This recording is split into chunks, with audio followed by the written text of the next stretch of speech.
I've already spoken about the importance of familiarity when it comes to discerning the voice of God.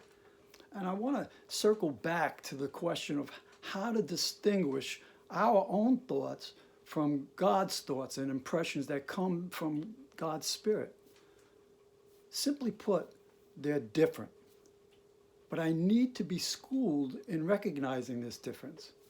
Experience is the best teacher. Like the first time I went trout fishing, a college friend of mine showed me what to do.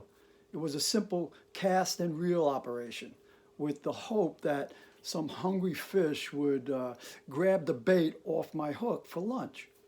I stood in the stream and repeated this over and over. Cast, reel, cast, reel.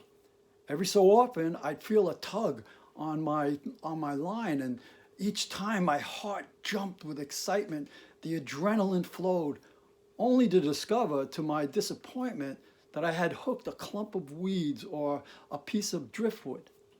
The tug felt so real, like I imagined a real fish would feel like on the end of my line. This kept happening until I hooked my first real trout. It felt different than the dead weeds and the piece of wood. It was alive. And so, having experienced a few more actual catches, I wasn't so easily fooled because now I knew the feel of the real thing. That's sort of the way I've come to know God's voice when He speaks to me. As time has gone by and I've spent more and more time with the shepherd, I've become more acquainted with the sound and the alive feeling of His voice to the point where it's become, by now, almost second nature to me. It's like Jesus said, "My sheep know my voice."